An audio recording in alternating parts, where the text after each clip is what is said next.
हे तुळशी माते, जो कोणी या व्हिडिओला खऱ्या हृदयाने लाईक करेल त्याच्या घरी तुम्ही कायमस्वरूपी वास्तव्य करा आणि त्याची झोळी आनंदाने भरून द्या. जय तुळशी माते. त्याच्या घरी कधीच धनाची कमतरता होऊ नये. कृपया नक्कीच लाईक करा. तुळशी मातेची पूजा करताना हे 3 शब्द बोललेच पाहिजे, ज्यामुळे तुमची सर्व मनोकामना पूर्ण होते. तर आजच्या या व्हिडिओमध्ये आपण जाणून घेऊया की तुळशी मातेच्या रोपट्याला पाणी घालताना काय बोलावे. एकदा भगवान विष्णू आराम करत होते, तेव्हा देवी लक्ष्मी आल्या आणि त्यांनी भगवान विष्णूंना विचारले की तुळशी मातेच्या पूजेमध्ये पाणी घालण्याचे महत्त्व काय आहे. त्यावर भगवान विष्णूंनी त्यांना त्याचे महत्त्व सांगितले. देवी लक्ष्मी पुढे म्हणतात, हे स्वामी, तुम्ही मला तुळशी मातेच्या पूजेमध्ये पाणी घालण्याचे महत्त्व सांगितले आहे, परंतु आता मला जाणून घ्यायचे आहे की तुळशी मातेच्या रोपट्याला पाणी कसे द्यावे, सर्वोत्तम पद्धत कोणती आहे आणि त्यावेळी कोणता मंत्र बोलावा.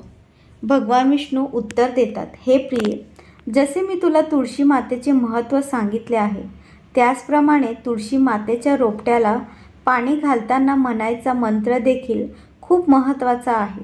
हा मंत्र फक्त 3 शब्दाचा आहे, पण त्याचा परिणाम अत्यंत कल्याणकारी आहे. जो कोणी दररोज तुळशी मातेच्या रोपट्याला पाणी घालताना हे 3 शब्द म्हणतो, त्याच्या घरी साक्षात देवी लक्ष्मी प्रवेश करते, त्याची दरिद्रता संपते आणि त्याला धनधान्याची प्राप्ती होते.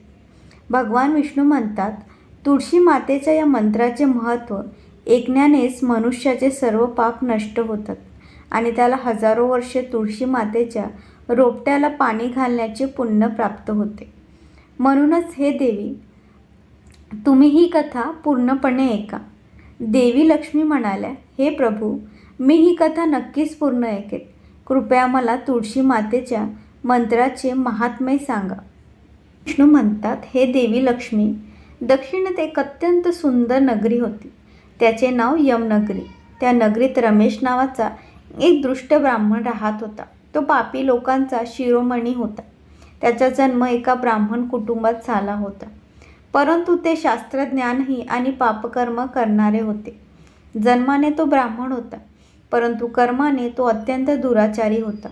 तो ना पूजापाठ करत असे, ना ध्यान, ना जप, ना होम हवन, ना पाहुण्यांचे सत्कार करत असे.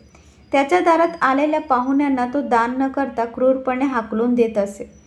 स्त्रीलप्त असल्यामुळे तो नेहमीच परस्त्रियांमध्ये आसक्त राहत असे. त्याला मद्यपानाची आणि मांसाहाराची सवय होती. तो ब्राह्मण दिवसा शेतात काम करून पानं गोळा करून विकून आपली उपजीविका चालवत असे आणि रात्री वेश्यांकडे जात असे. अशा या प्रकारे त्या ब्राह्मणाने अनेक वर्ष आयुष्य व्यतीत केले. एके दिवशी तो वाईट बुद्धीच्या रमेश पान तोडण्यासाठी एका ऋषीच्या बागेत फिरू लागला आणि पानं तोडू लागला. त्याचवेळी काळाच्या रूपात आलेला एका काळ्या सापाने त्या ब्राह्मणाला दंश केला आणि त्याच क्षणी त्याचा मृत्यू झाला. त्यानंतर यमाचे 2 दूत त्याला घेण्यासाठी त्या ठिकाणी प्रकट झाले आणि त्याला घेऊन यमलोकाकडे जाऊ लागले. त्या मार्गात तो यमदूतांसमोर खूप रडू लागला आणि म्हणू लागला, हे दूतांनो, मला कुठे घेऊन चालले आहात? मला सोडा, मला पुन्हा जीवनदान द्या.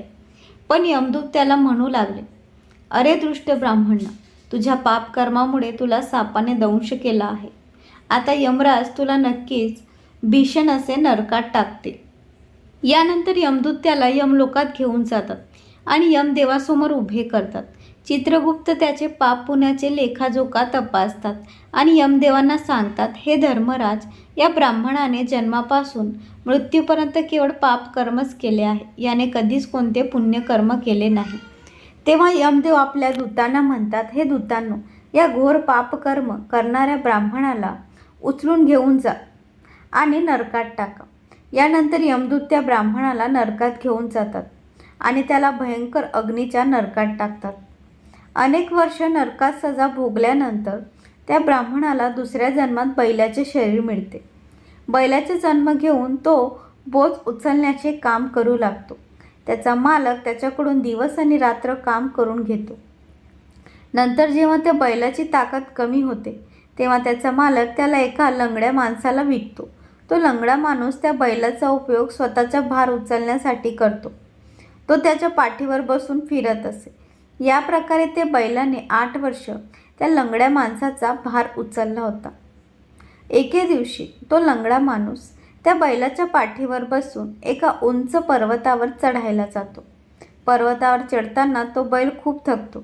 त्याची शक्ती क्षीण होते आणि काही काळानंतर तो बैल जोरात खाली पडतो आणि शेवटचे श्वास घेऊ लागतो. तेव्हा तिथे उभ्या असलेल्या लोकांना त्या बैलावर खूप दया येते आणि ते त्याच्या तोंडात पाणी ओतू लागतात. त्या लोकांमध्ये एक पुण्यात्मा व्यक्ती होती. तिने त्या बैलाच्या कल्याणासाठी आपले पुण्य त्याला दिले. हे पाहून इतर लोकांनीही आपापले पुण्य आठवून त्या बैलाला काही पुण्य दिले, जेणेकरून त्याला मुक्ती मिळू शकेल. त्या गर्दीत एक वेश्या देखील उभी होती. सर्व लोक आपले पुण्य देत होते. हे पाहून त्या वेश्येनेही आपले पुण्य त्या बैलाला दिले. थोड्या वेळाने त्या बैलाचा मृत्यू होतो. त्यानंतर त्या ठिकाणी यमदूत येतात आणि त्या बैलाच्या शरीरातून त्या ब्राह्मणाची आत्मा घेऊन यमलोकात जातात. यमलोकात नेल्यावर त्याला यमदेवासमोर उभे केले जाते. चित्रगुप्त त्याचे लेखाजोखा पाहतात आणि ते आश्चर्यचकित होतात, कारण त्या वेश्येने दिलेले पुण्य खूप मोठे असते. त्या पुण्याच्या प्रभावाने त्याचे सर्व पाप नष्ट होतात. तेव्हा यमदेव त्या ब्राह्मणाचे सर्व पाप माफ करतात आणि म्हणतात, हे ब्राह्मण, त्या वेश्येने तुला आपले पुण्य देऊन तुझ्यावर मोठा उपकार केला आहे. फक्त तिच्या पुण्यामुळे तुझे सर्व पाप नष्ट झाले आहेत. त्यानंतर यमदेव त्याला पुन्हा एकदा माणसाचा जन्म देतात. त्यावेळी पृथ्वीवर त्याचा जन्म एका उत्तम ब्राह्मण कुटुंबात होतो. त्या महान पुण्याच्या प्रभावामुळे त्याला या नवीन जन्मात आपल्या पूर्वजन्मातील गोष्टी आठवू लागतात. जेव्हा तो ब्राह्मण मोठा होतो तेव्हा त्याला आठवते की मागील जन्मात तो बैल होता आणि एका वेश्येने त्याला आपले पुण्य दिले होते. म्हणून त्याच्या मनात त्या वेश्येबद्दल जाणून घेण्याची इच्छा होते.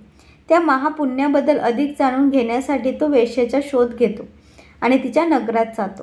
त्यावेळी ती वेश्या आता म्हातारी झालेली असते.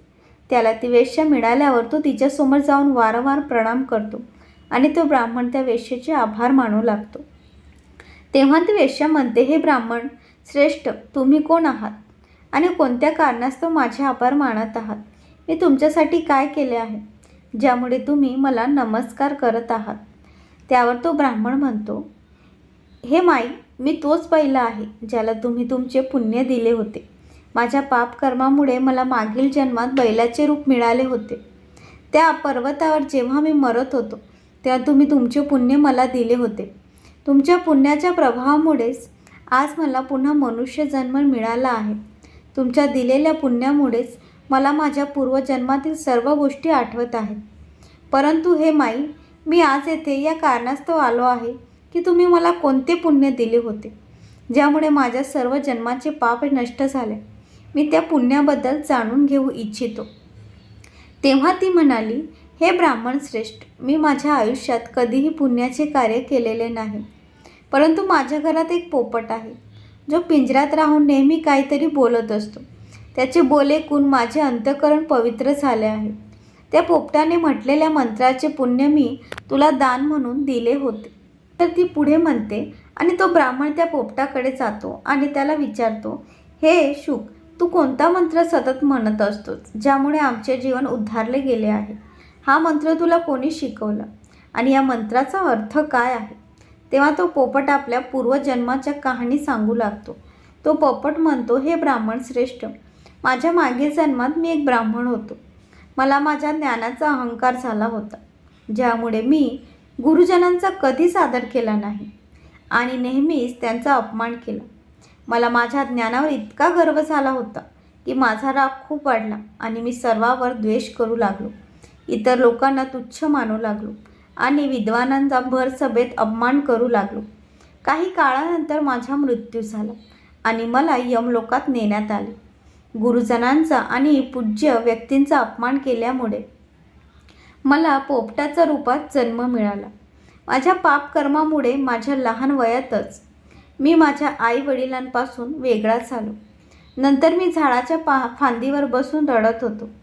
त्याचवेळी काही मुनी तिथून जात होते. त्यांनी माझी दैनंदिन हाक ऐकली आणि मला त्याच्या आश्रमात घेऊन गेले. त्या आश्रमात त्यांनी मला एका सुंदर पिंजऱ्यात ठेवले आणि माझी चांगली काळजी घेतली. ते मला दररोज अन्न देत होते आणि शिकवत होते. त्या आश्रमात ऋषीमुनी, त्यांच्या स्त्रिया आणि मुले रोज तुळशी मातेच्या रोपट्याला पाणी देत होते आणि त्यांच्यासमोर एका मंत्राचे जप करत होते.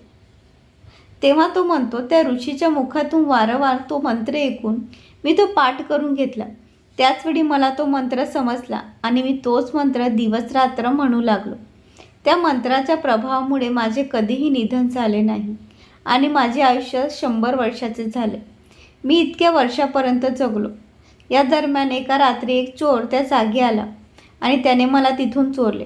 नंतर या वेश्येने मला त्या चोराकडून विकत घेतले.